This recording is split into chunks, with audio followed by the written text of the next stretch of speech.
Yeah, that was a struggle for Deion Sanders as a play caller on Friday night. I agree with the text line. A lot of you evidently watched it on the live stream through mrapats.org. And I don't blame you. I mean, everybody wants some football and some live sports other than, maybe pro. So this is exciting that high school football is rolling. And NFL is getting here, Blake. Close on the NFL. Real close. Labor Day weekend, not this weekend, but next weekend. And the NFL goes on that Thursday night. I'm ready. You're ready. Let's go. Blake, it's time for us to schedule our fantasy football draft. Let's do it. I'm drafting this year, I think. I handed it off to you, and talking about a fumble. Man, oh, man. Not sure what you were doing. You let me down. ESPN, WRKS 105.9 The Zone. We're live in the Bank Plus studio. SEC Insider Hit is brought to you by RPT and Rick's Pro Truck. #1 Jeep truck accessory stores in Mississippi. RPT, ricksprotruck.com. New location, Gluckstadt, Madison County. All of our guests join us on the Parish Brewing guest line. We welcome in John Cohen, AD at Mississippi State. John, good morning. How are you? I'm doing wonderful, Bo. Well, thanks for having me on. Absolutely. I think I've got an idea on SEC baseball that I want to run past you. Awesome. Let's hear it. Okay, so I think that we need to play nothing but conference games and 4-game series on the weekends, Thursday, Friday, Saturday, Sunday. Take the Tuesday and Wednesday out. And everybody plays each other. And so 13 times 4 is 52. And that way the season ticket holder's excited. And it pumps even more money into Starkville, T-Town, Baton Rouge, and Oxford because you've got a captivated audience for Thursday, Friday, Saturday, and Sunday. Am I crazy? I like where your head's at. There are those who would pick it apart a little bit. Of course, you'd be, for 5 SEC weekends or maybe more, of course, you're on the road, so you'd miss class on that Thursday, Friday, maybe miss some classes on Wednesday if it's too far away. So there would be some challenges with that, but I see where you're going with it. And certainly the product of SEC baseball is it's such a high level. It's such a premium that I think you're right. I think that would cause a lot of excitement. Man, that would be – I just think that – can you imagine Duty Noble Field? So every year you'd get at least one more big weekend. I guess some years you'd rotate. You'd get 2 more big week. You'd have 7 home series. Some you'd have 6 home series.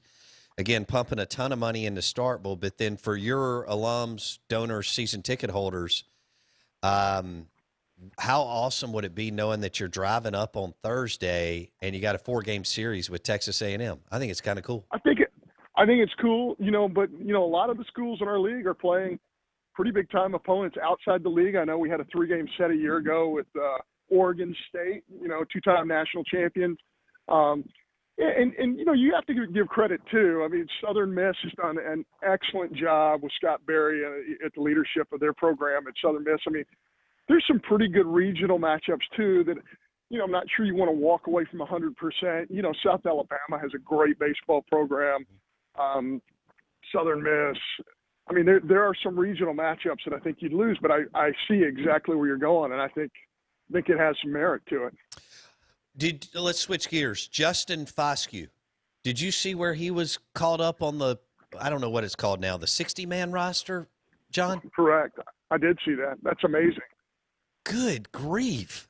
You know how hard it is just to get to AA, I mean, for some of these young men. But he didn't even get to play his junior year and to get called up? What does that tell you, John?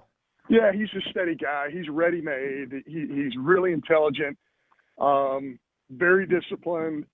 And when he swings and pitches in the strike zone, he doesn't miss them. That's why I think that was he the 12th player taken overall, 14th? Yeah. I can't remember, but that's those analytics are really important to major league organizations. And he's a guy with power who doesn't swing and miss. And you don't see that a whole lot in professional baseball these days. What a talent. Kind of makes you cringe that you didn't get him another year, but have to be excited for him. You know, people, I guess we had a scout on Blake or somebody in Major League Baseball that Scott said, Nichols, he's a Brewers scout. okay, yeah, somebody was telling us that he'd be fast-tracked, Bosque, that is, wherever he was going to go. And so what do you think is realistic for him, John? You think he could make a roster by late next summer, MLB? I think he could, and I mean, there's so much pull side power there. The thing about that kid is, I think it's all about the organization he plays for, because if he played in a park in the big leagues that was conducive to the home run, which many of them are now, I just think he could. Honestly, I think he could be a Ryan Sandberg type of player. You know, Ryan Sandberg was around everything, had pull side power. You know, was a really solid defender, a disciplined guy, a guy who made everybody around him better. Maybe a Jeff Kent too. I know a lot of people kind of threw that on Foscue as a comp as well. So yeah, he's just, you know, the thing about it is when you're recruiting someone or you're scouting them for professional baseball, you want them ready-made. You don't. I hate to say this, but the development thing, you don't want to. If you're going to take a pick that high, you just don't want to say, okay, it's going to take him 3 or 4 years. Mm-hmm. And he's that guy. He is what he is, and what he is pretty daggum good. Man, so Justin Foscue called up to the 60-man roster, and you know, hasn't been with his MLB organization but a month or so. That's pretty remarkable. John Cohen, AD at MSU, on the Out of Bounds show, ESPN 105.9 The Zone. John, what do you think Hunter Renfroe going from San Diego to Florida does for him?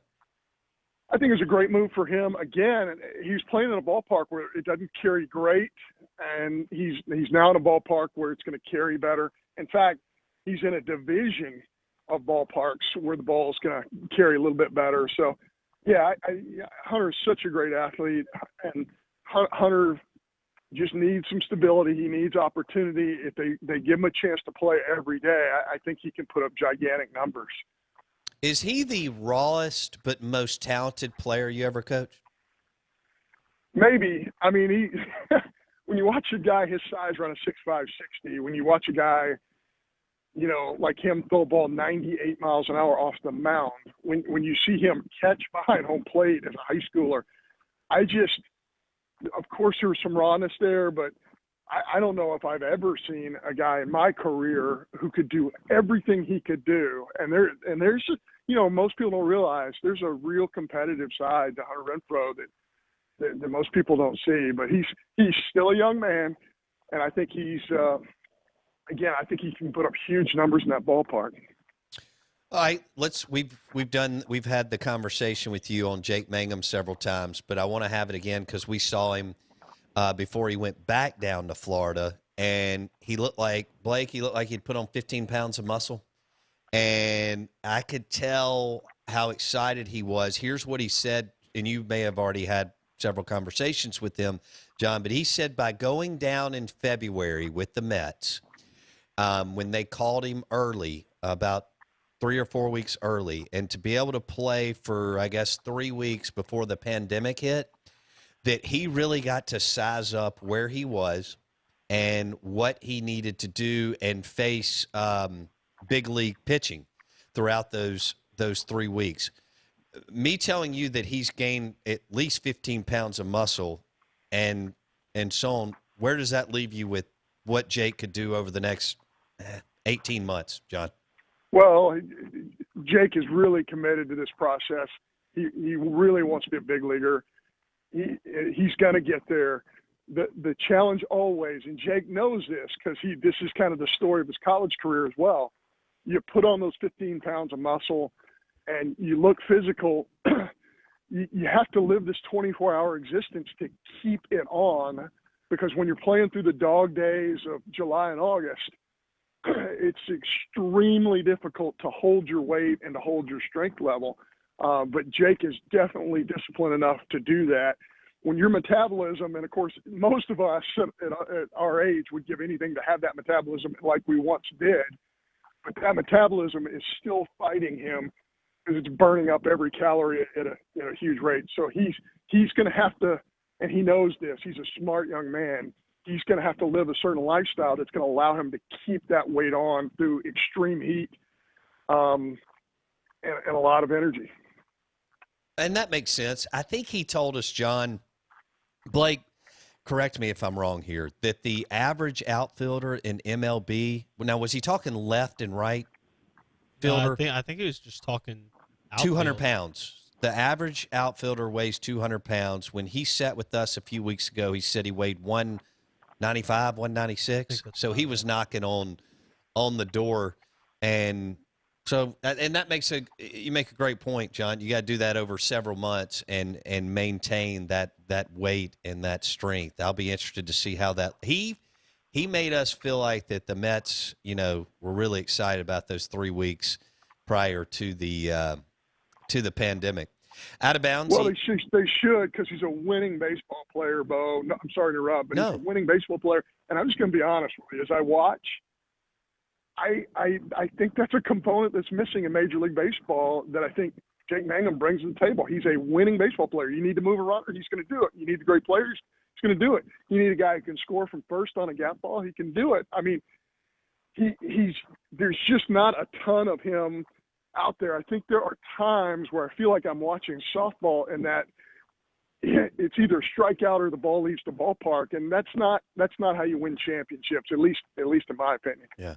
John Cohen on the Out of Bounds show. All right, that takes me to Adam Frazier. You've talked about him several times on the show. All right, you knew how good he was, and he was one of your alphas. And he's or Mangum's like him, whatever, winners, guys that willed it and so on. But did you ever think he would be this good at the Major League Baseball level, John? His knowledge of the game is at such a level to where certainly I think he had a chance to have a great big league career. He's a guy who goes about his business every day, and he's a regiment guy. He's put on good weight, just like you were just talking about. He's held it together. And the guy just knows how to hit. If he just continues to do his thing, I think he's going to have, great success. With the young big leaguer, you just worry about them constantly wanting to change their swing based on, hey, do I have to have more power? Do I have to, do this or do that? If he keeps doing what he knows how to do on a daily basis, he's going to have a nice career.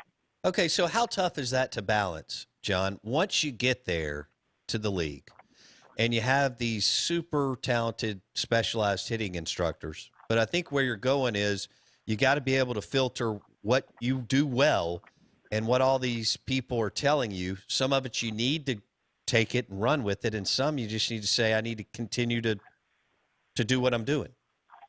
Yeah, what's that old expression? Don't forget who brought you to the dance. He is good enough, and as he gets more and more seasoned, I truly think he could be a consistent 300 hitter in the big leagues. And again, do all those little things that help you win a game. Statistics, they say they don't lie, and I believe they lie all the time because there's not a lot of statistical analysis on moving runners, keeping a ball in the infield with a runner on second. I mean, all those things that he can do really help you win, but you don't get a huge amount of credit for it. I think in some ways right now, again, the home run ball is more interesting to everyone than actually winning baseball games. Mm. Were you surprised Dakota Hudson flew through the minor league ranks? No, not at all. He's such a talented young man, and he developed a cutter with Butch Thompson that was just excellent. And now all of a sudden he's got a plus changeup. He's got the plus fastball, and he can at every point in the career of a young pitcher, for them to advance, they have to be able to throw a fastball into a left-hander, and they have to be able to throw a fastball away from a right-hander. And once you master that, Jeff Brantley has said this many times in his career, we call it throwing to your glove side. If you throw a fastball to your glove side, you're going to have a chance to pitch for a while, and that's what I think he's really mastered. And boy, so is Brandon Woodruff too, and Chris Stratton pitched the other night. He was outstanding as well. So really proud of those guys. Man, talking baseball with Jeff Brantley is an absolute treat. So we get him in studio once a year. Now we run into him around town. Man, that guy, I could listen to him talk ball all day. Yeah, he was one of my idols because, I was a kid out of Alabama, and he was a kid out of Alabama, and, he had a chip on his shoulder, and I just, you walk up to this guy, and he's a 10-year big leaguer, and, let's be real here. Is he 5'8"? Is he 5'9"? Yeah. I mean, the toughness you have to have, the willingness to do everything that other people are not willing to do. I mean, that's who Jeff Brantley is. I was talking to Bo McInnes on my podcast the other day, and Bo became an agent with the help of Jeff Brantley. Jeff really taught him a lot about how to interact with players, and he's just one of those guys who's always been so wise beyond his years and competitor. My goodness. Man. Don't know if Mississippi State's ever had a competitor like Jeff Brantley. Man, you look at how many innings he threw as a junior or senior, whatever 85 was for him. Holy smokes. Talking about taking the ball and mowing people down. And you're right, man. He got in that system with Roger. I loved hearing him talk about Roger Craig and what a great his pitching philosophy and everything that was going on with the Giants back in the 80s. We're visiting with John Cohen, MSU AD, on the Parish Brewing guest line. Real quick, you mentioned podcast. How do you like that? I mean, we all hope to wear some different hats throughout our career and challenge ourselves in different ways. Are you enjoying sitting down and interviewing people like Bo McInnes and Mike Leach and so on? I love it. I had KJ right the other day. He is unbelievable. Just listen, I really forget, Bo, and you do this for a living, but I forget sometimes when I'm doing this that it's going to be broadcast. I'm just having a conversation with somebody that I want to know about them. I want to know from my own personal information. What can I gain from this conversation to make myself better? And you don't have to listen to KJ Wright for about 5 minutes to realize he's somebody you want to emulate. He is somebody who's going to have a fabulous career outside of football. And but one of the things I said to him that really drives me nuts is every time he plays, the commentator talks about his length. They're like, look at the wingspan on that guy. That's how well, okay, that's great.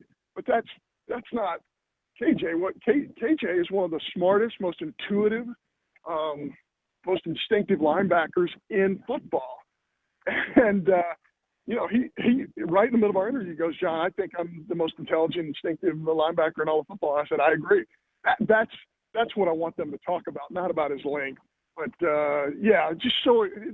podcasts are so much fun for me. And, just for a short amount of time, it takes you a little bit away from the daily grind of this, virus that we're in the middle of. But, sure. It's just fun. It's just fun for me.